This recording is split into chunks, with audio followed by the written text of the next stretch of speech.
So basically there's different kind of like marketing funnels. I like this one, not just because it sounds like parrot, but it's kind of like, I think very, very concise. So I want to use that. So basically every business has questions to answers. And I want to follow the process of this funnel today.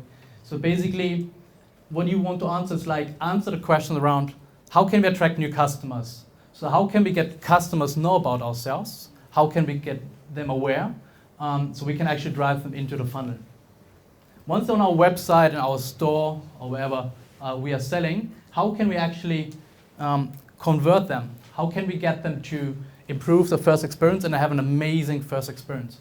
I'm not sure if you can think of a great experience of a company where you like used it for the first time and you're like, I'm not going back. This is like I'm gonna stay. For me, it's Uber. I never wanted to go to Uber a couple of years ago. I never went back. Even so, if the taxi is in front of me, I take Uber. Retention. Can we actually make them to come back and come back more often? So basically, is our service, is our product, is our offering good enough to keep them sticking with us? And then, how else can we make money? How else can we make money? Not only by optimizing this stage, but also by optimizing our business model. And then at the end, very important one, most people not focus on this one because it's kind of the end, but this actually can become a growth engine for the rest, is how do you find the people who really love you and how do you turn them in advocates that actually share your service with others?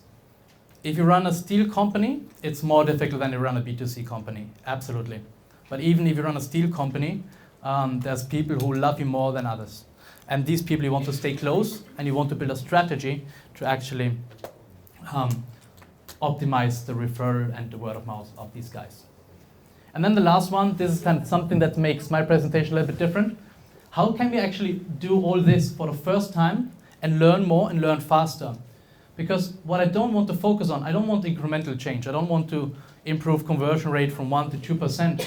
I want to use this methodology to actually do things we have not done before, because that's where the risk is, and that's where lean comes in. So all these things you want to test, so because you don't know if you have never done it before. So start with the first one. Start with kind of like going through the things. If you fill some things out, you should get a feeling of where you are at this stage, where you can get better, where you can improve, where you need help.